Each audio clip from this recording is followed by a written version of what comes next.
Yeah. Thank you, TensorFlow user group, Chennai, Vijay Bharti, and Sharad Kumar, and also Ashi, my co-speaker for today. Thank you all for this opportunity. Chennai is my home city, so I'm currently based out of Bangalore, though. So yeah, the topic is going to be introduction to Keras NLP, and so I'll be briefly introducing you how to get started with this library.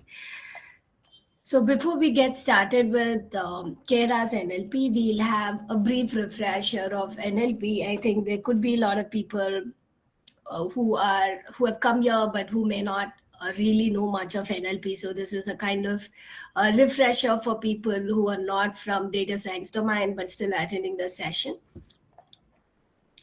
So NLP is a field or subfield from computer science where we use a lot of machine learning and deep learning technologies to help machines interpret, process, and analyze large volumes of text data, which is available in the freely available natural language text data. So this is what all these technologies which does this fall under the category of natural language processing. And natural language processing, what are its use cases in real world? And some of the standard use cases which has been done and dusted in the last few years, like text classification. You would have heard, you would have seen a lot of, e-commerce companies having a lot of customer reviews. For example, Amazon has a lot of customer reviews. And Amazon India alone has got around 100,000 might be a less. So might be like, even 1 million products listed on their website, and each of these products has around 500-600 comments. At least if it's a good product which has been around, it would have 500-600 comments. It's impossible to manually scroll through all these comments and find out which products have better rating, which products have better user sentiments, and all of it. So this is a very tedious process. You can use NLP to skim through all of your text, product reviews, find out the sentiment in a minute or so. You can avoid all that manual labor of manually scrolling through the text. So this is a very, very classic example of text classification used by an e-commerce service provider. It's not just restricted to e-commerce. The reviews can come from movies, or a political incident happen, and there's a lot of news agencies and a lot of web articles coming about it, and you just want to understand the political sentiment of it. So there also you can use sentiment analysis on social media text. So sentiment analysis is one of the very, very standard NLP tasks. And then you have question answering.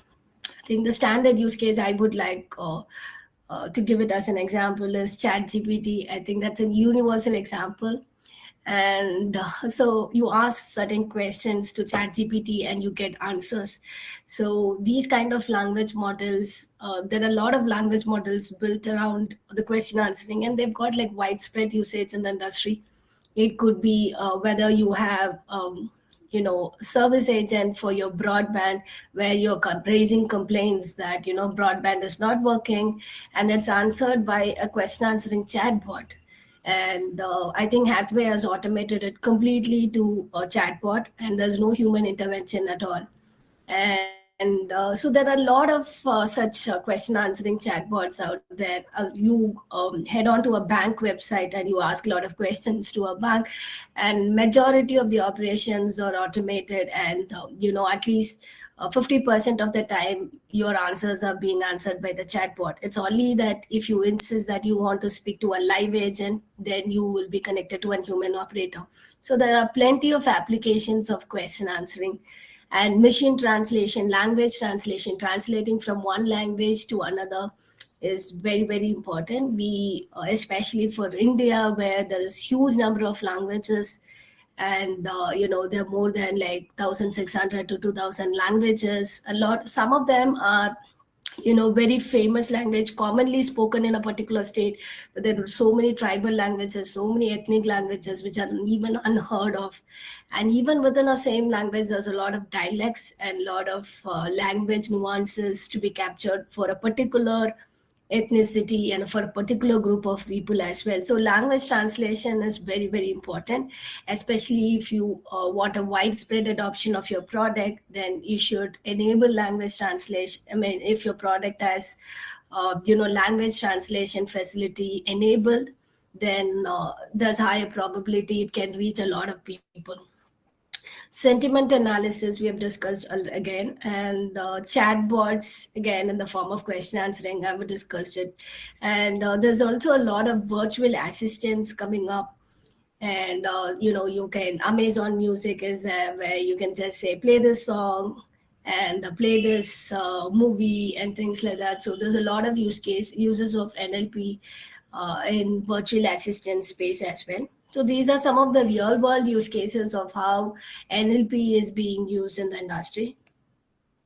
So if I have to go and talk about the brief history of NLP, and before I proceed further, I just want to give credit to the author of the slide. The author of the slide is Ralph Vincent. He is an MLGD.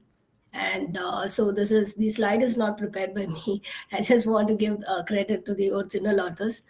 And a brief history about NLP, like if you just go back, NLP is not something which came up overnight, and there's a huge evolution of NLP. So it dates back to 1949, when there was a memorandum from US, which is called Weaver's Memorandum, where the person Weaver was actually asking for widespread language translation. So if you go to any standard conferences in NLP, this Weaver's Memorandum 1949 document is available. So this person, Adam Weaver, he was the director of Natural Sciences Division at Rockefeller Foundation. And he was encouraging, or he was starting up a lot of initiatives where he wanted language translation from one language to another. So this was one of the initiatives which had a lot of impact in the researchers around NLP starting up. So earliest history of NLP can be dated back to this 1949 memorandum from Adam Weaver. The documentation is available online, so you can just go through it if you're much interested about it. And I think the next significant experiment would be Georgetown IBM experiment.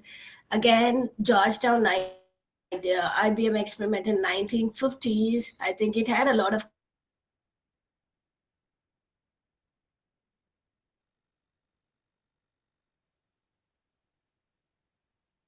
Hello? Usha?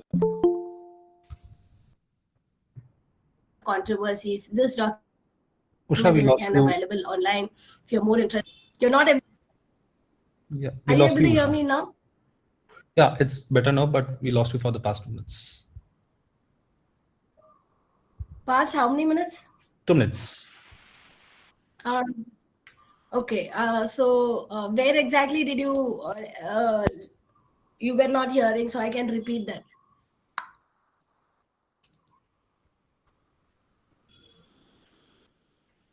All right, I'll start from Georgetown's IBM experiment. And Georgetown's, do let me know like if you lose me again. And Georgetown's IBM experiment was in 1950. I think this collaboration between Georgetown University and IBM, I think you can find the documentations online. And this was primarily started for translation of Russian documents into English. So they believed, missions could interpret Russian language into English. So this was way back in 1950s, when even computers were not mainstream back then. So even back then, people were able to predict computers could one day, do language translation. And in 1960s, there were a lot of research around grammar theories. To understand and interpret a language, you need to understand the grammar of the language. So there were a lot of research papers around grammar theories, and there was particularly a particular linguist called Noam Chomsky who was revolutionizing this movement of grammar theories in 1960s. And in 1970s it was more about ontologies movement, and there were a lot of theories and hypotheses which came around contextual ontologies. So for contextual ontologies, so if you have to understand a language specifically written for a specific domain, you will have to understand the concepts, relationships, and attributes for that specific domain. So understanding of all of it is contextual ontology. So for example, economics might have different constructs, different variables. You might have to understand the concepts and relationship between these definitions within a particular field of economics. So every specific domain requires understanding of concepts, relationships, and attributes, and that was about conceptual ontologies. It was in 1970s. And then we had symbolic models, more of symbolic understanding and building up of models to understand symbolic constructs. And 1990s, there were a lot of papers on statistical methods, how to solve even all the problems which we are solving currently: text classification, sentiment classification, translation from one language to another. All of it were tried using statistical methods, and there were a lot of papers which got published. And in 2000s, we saw huge evolution of deep learning models used for NLP tasks, but that was a very, very preliminary stage. And in 2003, we had a paper from Benjo. Joshua Benjo is considered to be one of the father of deep learnings. And we had natural neural language models, a paper from Benjo, which was one of the revolutionary papers back then. And we had a paper from multitask learning by Colobert. So I have this paper taken up. So this was again, I think this is the abstract of the paper, how multitask learning, how you can do learning for a single task, and you can transfer that learning of that single task for multiple closely related tasks. This was a paper by Ronan Colabert and Jason Wetston. This was again one of the revolutionary papers in NLP back in 2008. Then we had word embeddings. So word embeddings convert your text into numerical features, and it also captures the context. And so this 2013 paper started up the revolution of all CNNs, RNNs, LSTMs being used, models being used for modeling text-based use cases. Then 2014, we had sequence to sequence learning. Again, this is one of the revolutionary papers which came out in 2014. I think the first of the paper must be a famous person because of this current OpenAI controversy. Ilya Sutskever, I think he is one of the main persons in the initiation of OpenAI. So this paper came from this paper turned out to be revolutionary. It was one of the predecessor to attention and all of this concepts. Then we had 2015, we had attention concept coming up. And 2017, the most landmark paper in the history of NLP, which is Transformers, Attention is All a Need paper from Google Brain, came out, Paswani et al. And this paper turned out to be one of the biggest turning points for the NLP. And a lot of what we are doing right now is based on this paper. And so this is a brief history of the language, the research in NLP evolution. And right now we have all the research in large language models going on. And I think this is large language models and all of this research is known to you all because it's more recent. So I've just taken you through the brief history of NLP. And NLP has got use cases in almost every industry. You can take healthcare industry, financial industry, marketing industry, customer services, education. All of these industries has got widespread use cases, and a lot of these industries have implemented NLP based use cases, have productionized it, and are currently put it into implementations. For healthcare industry, under the understanding, analyzing the patient records, identifying patterns which could lead to it. NLP is also used in drug discovery, financial industry for outlier detection, credit card fraud detection, and marketing industry for segmenting your customers. And customer service industry is as one of the industries in India to use NLP a lot. Most of the customer services industry takes Swiggy, Zomato, all of these have customer service chatbots. All of them use NLP based chatbots. And this is one industry where NLP is used exhaustively, at least in India. Education also uses NLP, like, if you want to give a personalized learning to an individual user. Every individual has different learning abilities and different learning patterns, and personalized education is becoming a thing right now, and NLP is extensively used in that space as well. So now that we have had a brief introduction to NLP for people who are not from computer science background or who are not from data science background, we'll get started to the main topic for today, which is going to be Keras NLP.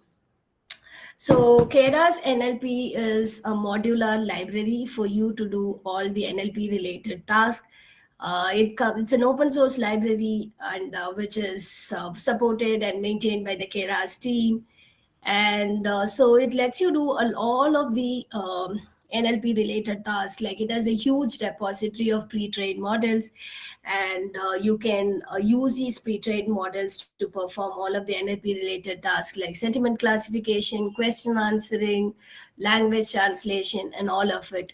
So at the moment, it has only a limited pre-trained models. So if you want to check out what are the limited pre-trained models currently supported, you can go to Keras NLP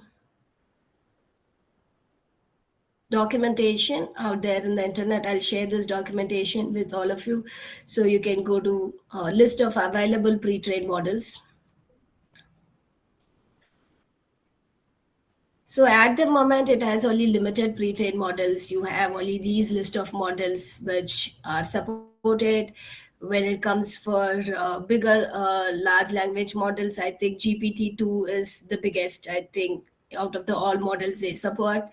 And you have Roberta, you have OPT, you have GPT-2, which is not really that big a large language models, but I think that's decent enough in the models which are present here. Albert, BERT, Distillery BERT, Debert, a lot of BERT variants, pre-trained models are present in Keras NLP. So it contains a huge repository of pre-trained models for you to take, plug in, and solve your natural language processing task. So it makes your pipeline very much simpler. It makes it also easier to construct a pipeline as well. With just 3-4 lines of code, you can pull in a sentence classification task. With just few lines of code, this can be very important for somebody who's just getting started and don't want to overwhelm themselves with learning too many things. Then, libraries like Keras NLP, Keras CV allows you to build a pipeline very, very faster. And especially when you're prototyping or in your initial stages of research, you just want to test your ideas and quickly prototype it and see if it's even in the right direction, then Keras NLP, Keras CV, and all of these libraries are good recommendations for you to use, because they contain huge repositories for pre-trained model. There are other competitors of Keras NLP, Keras CV, which contain similar kind of hub and which also contains similar repository of models, out there. But so this is not the only one. So you have the other open source repositories which contains pre-trained models as well. So Keras NLP is currently having an integration with Keras 3. So Keras 3 is a new framework which released 2 months back. So Keras 3 is building upon Keras core. So it supports a multi-backend which supports all three frameworks like PyTorch, JAX, TensorFlow.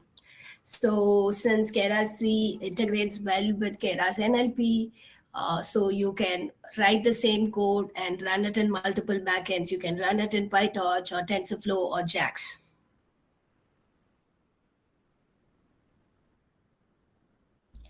So what all you can do with Keras NLP at the moment? So Keras NLP, you can make an inference with pre-trained classifier. What this means is you have a pre-trained model and which is trained on a specific data set, and you're taking up a classification model which is trained on a different data set, and you're just passing a text and then getting an output. So you're not training a model here. Inference with a pre-trained classifier, you're just getting passing an input and getting an output. You're not doing any model training here. If you wish to train it on your own custom data set, then you can do that as well. So the second thing, which is fine tuning a pre-trained backbone, involves taking a pre-trained model and then fine tuning on and then training it on your custom data set. And you can also, before passing your input to a pre-trained model, you can do certain customizations on it as well. So that is called user control pre-processing. You can do certain pre-processing on your data set before you pass it to your pre-trained model. So it gives you a lot of flexibility of customizations on how you pass your input. So that is fine-tuning with user control pre-processing.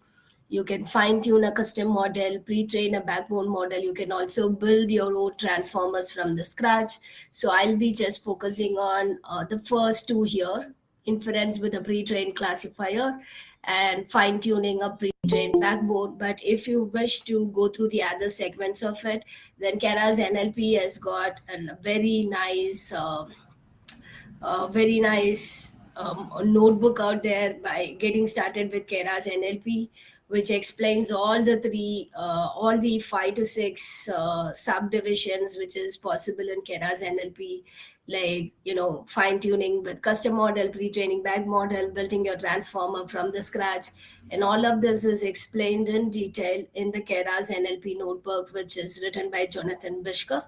You can just go check this out, but I'm just going to focus on the first two for this session. So this is an introductory session. So the first two are very much a basic beginner level task. So I'm just focusing on that. So before you get started with the demo, you need to understand certain building blocks of Keras NLP.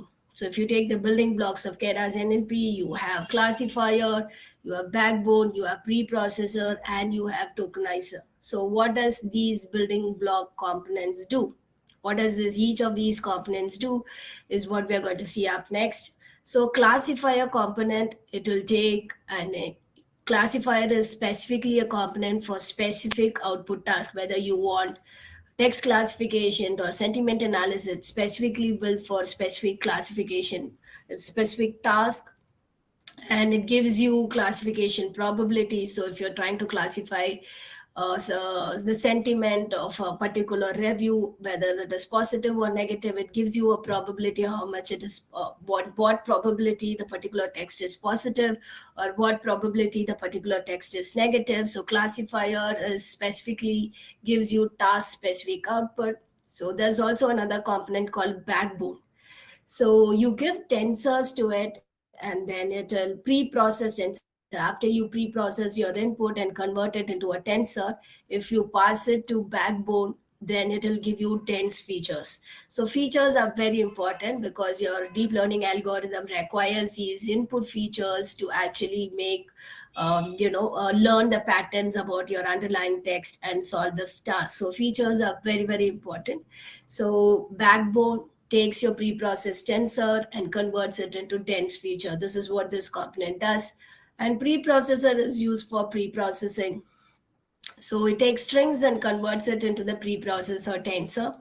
And tokenizer takes strings and converts it into tokens. So tokens are just, word tokenization is just taking a piece of word sentence and then breaking down into individual words.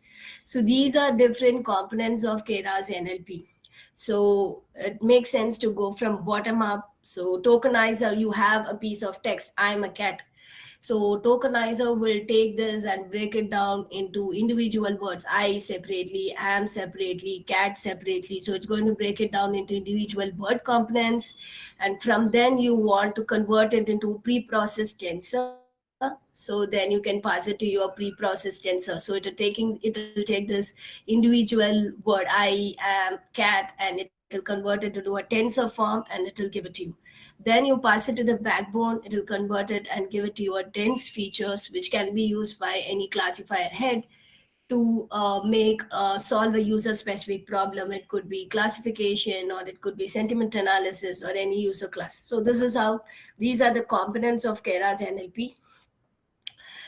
To get started, you have to do pip install upgrade Keras NLP, install Keras NLP library, and then you can import Keras NLP. Keras core was an upgradation to Keras core is Keras 3. So this particular slide uses Keras core, but you can also import Keras 3 as well. So the first task, which is inference with a pre-trained classifier. So I can take a BERT classifier. So if you see the list of models which are being supported by Keras NLP, you have BERT. So BERT, Roberta, Deberta, you can choose any model. So I'm just choosing BERT classifier from preset.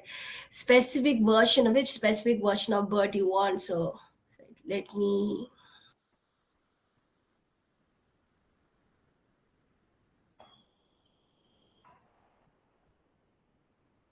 So you have list of pre-trained models here. You can replace BERT with any other model here. And even inside BERT, there are multiple versions of BERT.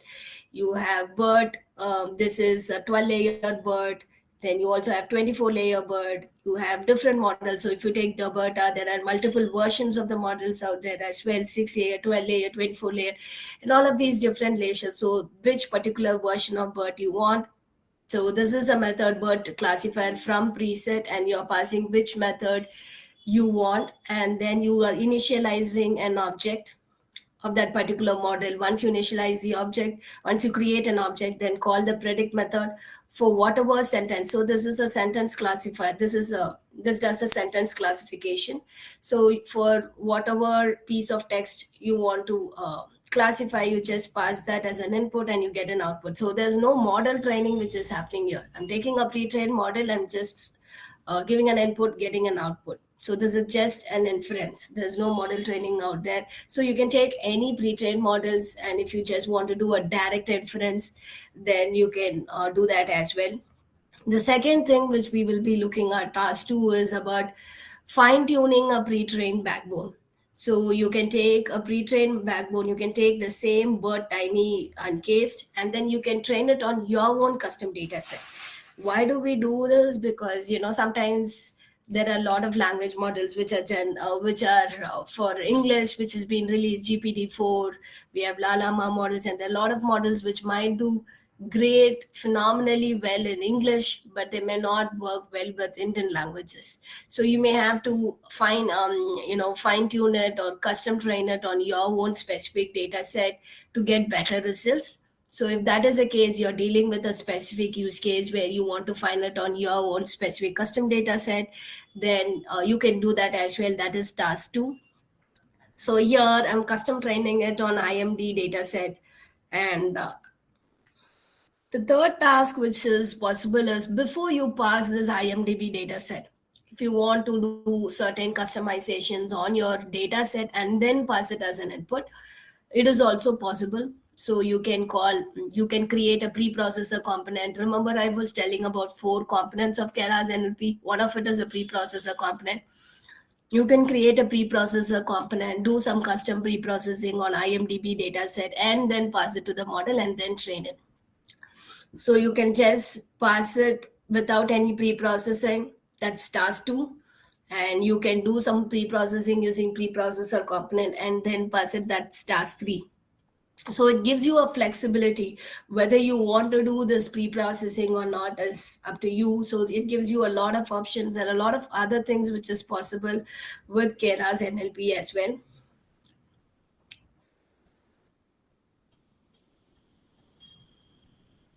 So you can check out Getting Started with NLP, Keras NLP guide from Jonathan Bishkoff, where he talks about fine-tuning a custom model, pre-training a backbone model, build and train your own transformers from the scratch.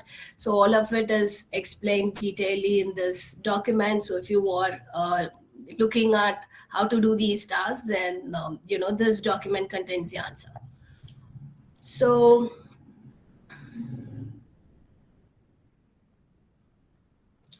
we have completed this. I'll show you a quick demo in Kaggle as well shortly. So we have seen introduction to NLP, we have seen what is Keras NLP, and we've also discussed about the various tasks which is currently possible by NLP. And we have this Keras NLP and Keras NLP models, and the slide was created by Ralph Vincent. And I'll show you a quick Kaggle demo.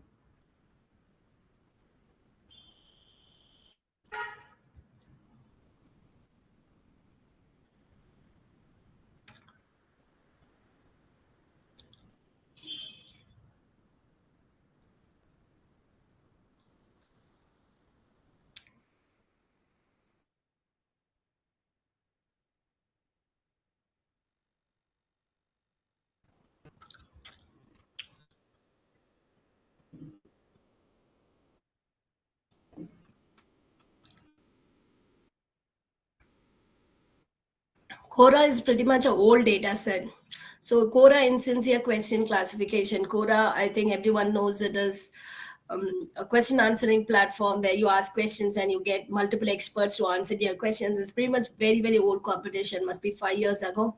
So there might be issues with so if you're trying on a very, very old data set in Kaggle, the problem is there would be a Docker image which was installed at that particular point of time. So they will use different Python versions or different versions of multiple libraries.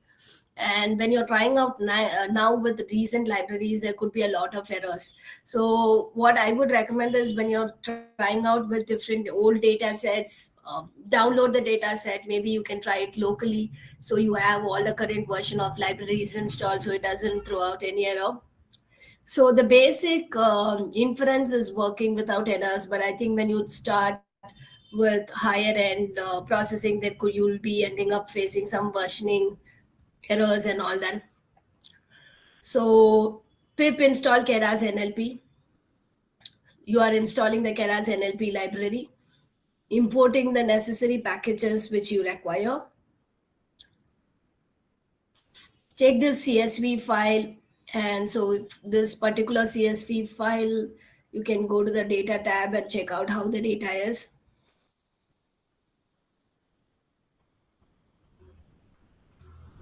So under data tab, you have got a description about the data, what the data set contains. So you have to classify if it is a non-neutral tone, disparaging or inflammatory, or isn't grounded in reality. So there could be a lot of messages in Quora which may not be appropriate for majority of the audience. So if you have to, eliminate all these not so appropriate content in Quora, then if you have to sit and do it manually, then it's going to be a very, very time-consuming process. So NLP is very much used in all these similar use cases where you can use AI to get rid of text which is not so appropriate, or you can just delete it automatically. So this is you have a training data set, you have test data set, sample submissions, and all this. So these are the test fields. You have a unique question identifier, you have a text, and you have to classify. If it's sincere, it will have a value of 1, and it is 0 if it's not sincere. So this is a text classification problem. So this is about the data set. So I'm going to the notebook now. So I'm taking the training CSV file and I'm converting it into a pandas data frame. So I want only the question text here. I don't require the ID. So I'll be taking the question text column as text and the target variable and storing it in a target. For building the model, I'm going to use Roberta classifier. So this is a sentence classification problem. So I'm taking a Robert classifier and I'm specifically looking for this particular model. And number of classes is 2 here. So this is just one line. Trainable is false, which means I want to freeze all the weights of my pre-trained models. I don't want to train it. Just take a single piece of text and pass it pass it to the predict method, and it will predict you the probabilities of both classes. So it is giving you 0.2 probability for insincere, and it is giving you minus 0.197 for sincere. How did Quebec nationalists see their province as a nation in 1916? So it is classifying this particular text as insincere. So classification. So this is an example for how to use Keras NLP to make an inference on a text. So it's very simple. First line, install the Keras NLP packages, then import all the libraries which you required. Second line, this is take your data set, convert it into pandas data frame. So I have the question ID, I have the question answers, and I also have the target variables here. But I would require only my question text, and I would require only the target variable. So I'm taking this question text, and then I'm taking a Roberta classifier, and number of classes here is 2. And then I'm taking a pre-trained model and just making an inference here. I'm just not doing any custom training. You can build upon this notebook by taking this pre-trained model and then custom training it on Quora dataset. But I would always recommend downloading the data set and doing it locally, because locally for me I was not getting any errors, but because sometimes you get a lot of versioning errors when you're dealing with very old competitions. So just download the data set and try it locally. You can try all the CDs. If it just replace the model name and things from this tutorial and try out all the parts, it will work fine. So this is a demo of Keras NLP. I'll share my notebook if you want to try it, but I would highly recommend download the data set and try it locally.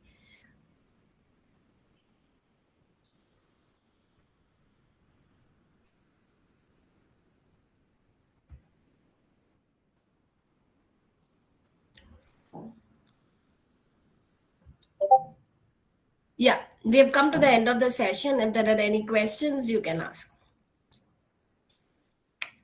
Thank you, Usha. So any of you have any questions, so feel free to unmute and ask the question.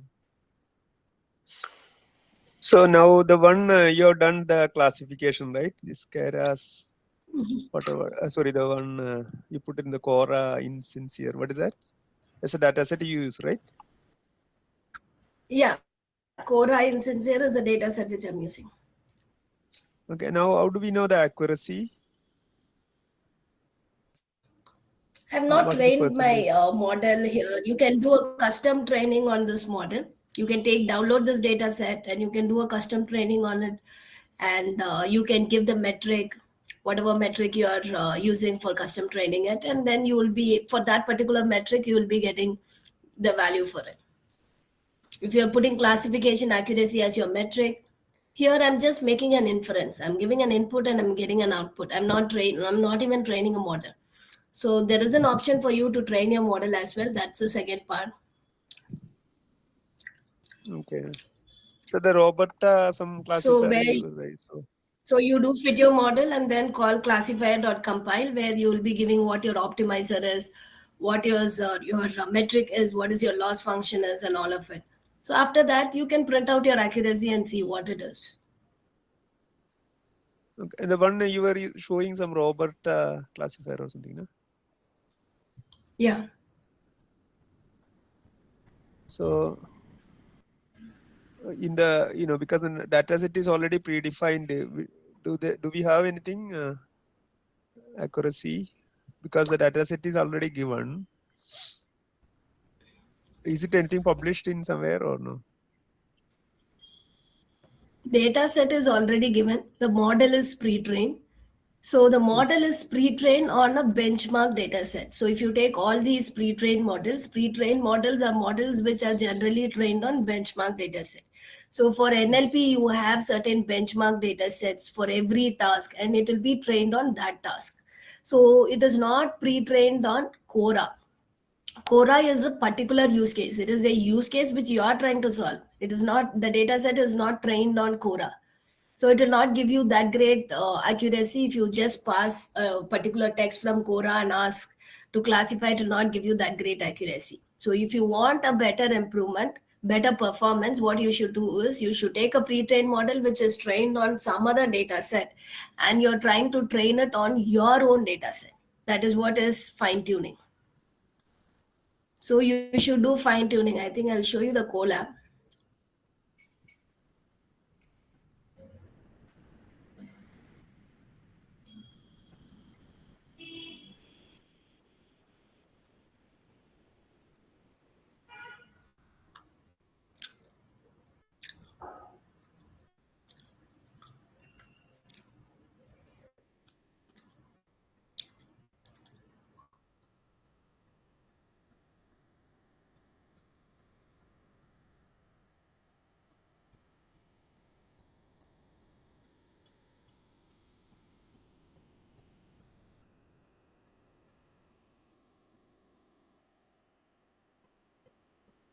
So here I'm taking this classifier, Roberta, and then I'm training it on my data set. I'm taking 10,000, 10,000 rows from the training data set. This is the same problem only, Quora question answering. I'm taking 10,000 rows text and then corresponding 10,000 rows target variable. And then I'm training it on the custom data set. So I'm getting an accuracy of 93.93. So if you train it on your own data set, you will get better accuracy. So for that, you need to do a train. Dot fit method, you're doing training. If you just make an inference, if you just pass an input and get an output, it may not give you that great accuracy. It will not perform that. Again, I'm just training it for just one epoch. So you can train it for multiple epochs and then you'll get a better performance. And another way to improve your accuracy is to do a custom pre-processing. So there are also other components which are available which will allow you to do the custom pre-processing and then pass your input. So then you'll get even better accuracy. So is your So that means question cleared? yeah. I mean, so that means in Quora dataset we have to predefine certain questions. We have to classify by ourselves and then feed for training, or how do we customize? I mean, No, custom Quora fine tuning. dataset is already given. Yeah, already done. Quora Yes. dataset is already having question, text, and target. So you Yes. don't have to do any classification. You take the And data that set is and correct. train your Roberta model on that. Yes, and that we are assuming that is 100% What? accurate, right? It won't give you 100% accuracy and all in real world. It will give you something around maybe, around 90s or sometimes even 60s and 70s. Okay, so So, when you are fine tuning, and I'm just asking, sorry, when I'm fine tuning, no, what can I do? I have the data set from Quora, and I'm using this, which is already pre-trained. It's already there. The model is available. See, it is not pre-trained on Quora. It is pre-trained on benchmark dataset. For example, your for question answering benchmark dataset is one of the benchmark dataset we have is Quad. Okay. So it is Squad is a data set which comes from Stanford. So all the pre-trained, when you say pre-trained model, it will be pre-trained on benchmark data set. Benchmark's data set is standard data sets for NLP. So there are a lot of benchmark data sets in NLP. So it is only will be trained on this data set and the model weights and parameters will be open sourced.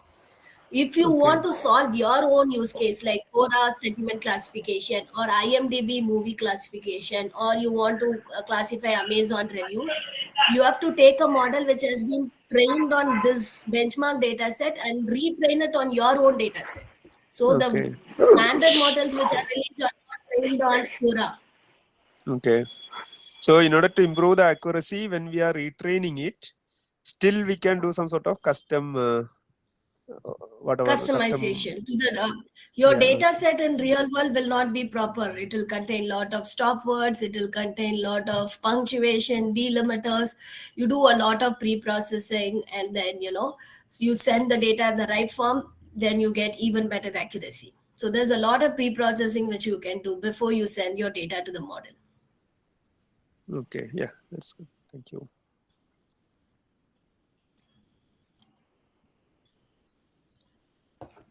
hello, ma'am. Yeah, please tell me. Yes, ma'am. It's apart from the task. It's if you are going to recommendation system or like other social media or this kind of application, we are going to graph neural network or something about it. How to initiating about this kind of things, ma'am, in your thought? Because I'm Okay, if you're currently studying a probabilistic graphical model. So I try to understanding the all the concepts and then how to implementing to the another steps in our cases. So how to inserting to the NLP to combining to this kind of task now.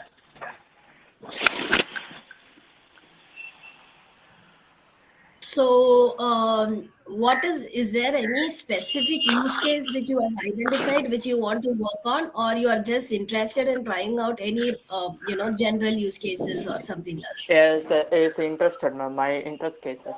It's not a specific use cases. My interested. Okay, you just want to build a small project or in Yes. NLP, using NLP and things like that.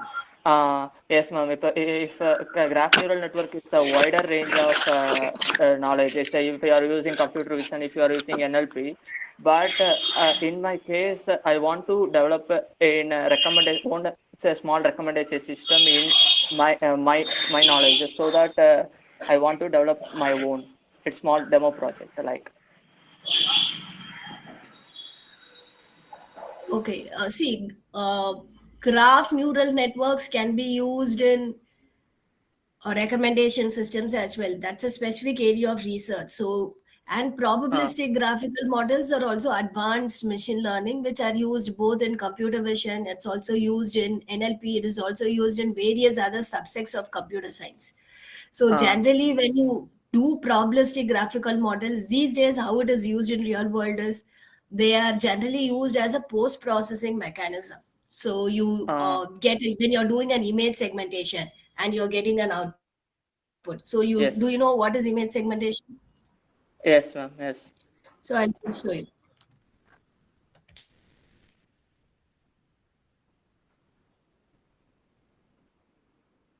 So this is an image segmentation.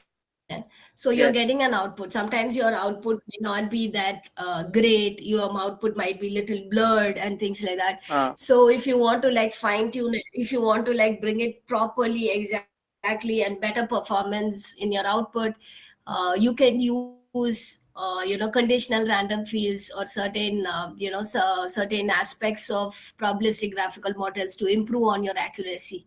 This is not just for okay. vision, for NLP as well. It is used as a post processing component where you build upon your problem is solved by a neural network, and then it is Uh, you can use it for. This is just one application of probabilistic graphical models, but probabilistic graphical models are widely used in multiple ways. But if you want to know how it is used, then you have to go learn the theory.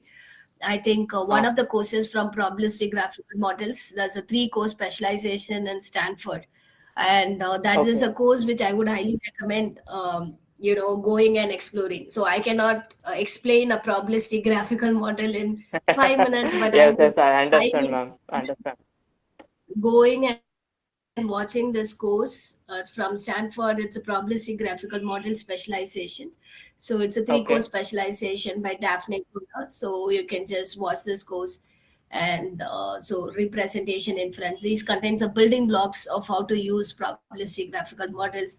Then you can go and check out the papers and, probabilistic graphical Uh, models uses a lot of Bayesian techniques. So you can check yes. out all these recent conferences which has come out in New IPS and all these standard conferences. You can go for search for papers which are related in Okay. this topic and see how it is currently being used and how it is currently Okay. being used in recommendation systems, how it is currently being used in whatever use case you want to try.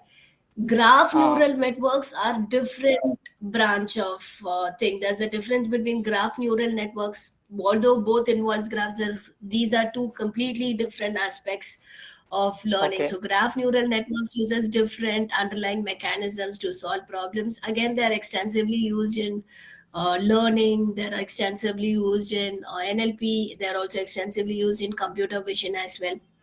So the Yes. best way is go to Google Scholar if you want to understand how graph neural networks is currently used in recommendation system. Then you can read the existing literature which has come out in this part. I'm just going to Google Scholar now. Put graph neural networks recommendation system. Find out the existing see, you have a survey paper which is coming out how graph neural networks have been extensively used in recommender system. So read through the survey paper, and most of them will have a GitHub repository as well, understand the code, and you can try using the code, build on the existing code, build a new product as well. So I think this is how you should go about it. If you're interested in a specific field, find out the literature which has come out specific to that topic.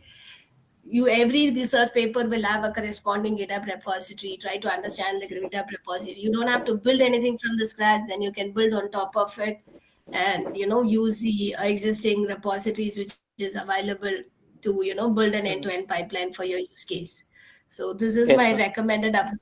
Again, there's just not one way of approaching things. There are multiple other ways of approaching your problem Yes. as well. Just my recommendation. Okay. Thanks, ma'am.